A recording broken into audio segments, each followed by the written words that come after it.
Chapter 9 Fun in the Cherry Orchard.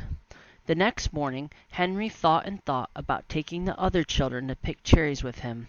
At last he told his sisters about it as they ate bread and milk for breakfast. Dr. Moore said he wanted more children to help. Do you think all of us ought to go, Jessie? Well, said Jessie, I don't know. You see, there are 4 of us. If Grandfather's looking for us, it would be easier to see 4 than 1. Yes, that's so, answered Henry. But we can go down the hill through the streets 2 by 2. I'll take Benny and go ahead, and then in a little while you and Violet can come with the dog. Good, said Jessie. Watch can tell you where to go. The children took down the clothesline and shut the door of the car. Everything was in order. Then they started out. When they arrived at the orchard, they soon saw that they were not the only workers. The doctor was there, and the cook, and 2 men carrying ladders and baskets. Good morning, Henry, said Miss Moore. Can you work today?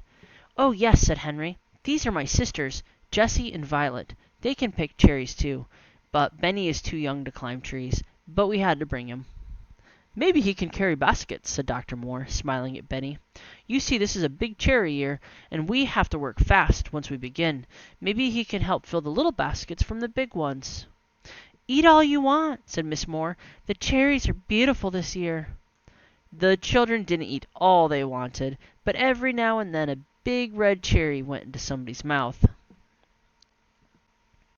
Henry and the girls went up the ladders and began to pick cherries. Watch barked for a while. He did not like to have Jessie climbing the ladder.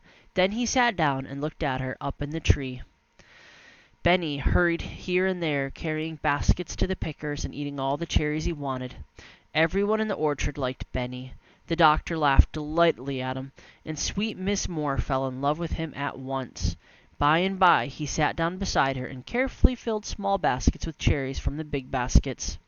The men laughed at the funny things Benny said, and Watch barked happily. By and by the doctor left the orchard to make some calls.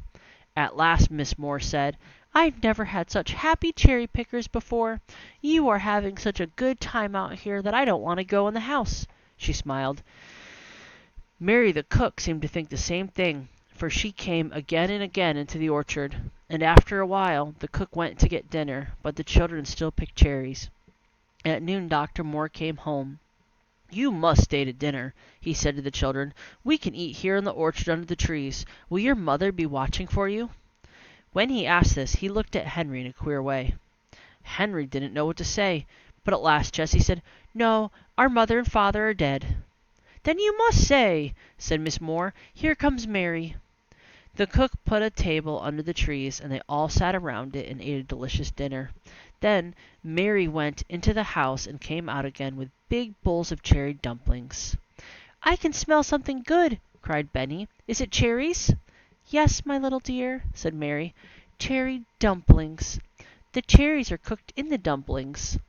Benny ate his cherry dumplings and then went to sleep with the dog for a pillow.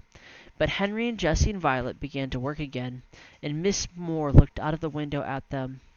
Just see how those children worked, she said to Dr. Moore, and they are so polite too. I wonder who they are.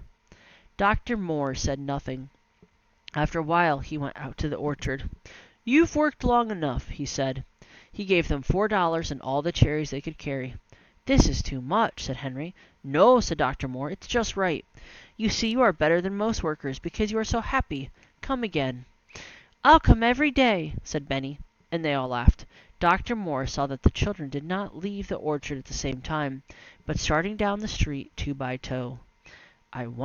Wish I knew who they are, he said to himself. When the cherry pickers got back to their little home, they looked everything over carefully. But things were just as they had left them. The door was still closed, and the milk and butter were in the refrigerator.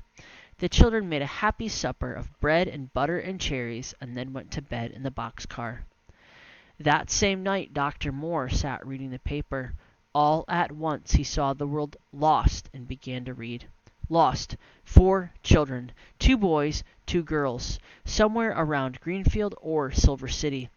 $5,000 to anyone who can find them. James Henry Alden. Dr. Moore sat up. $5,000, he said. James Henry Alden. Oh my, oh my! He sat still for a long time, thinking and laughing to himself. The 4 children are living in a box car, but I shall not tell Mr. Alden that they are his grandchildren, he said.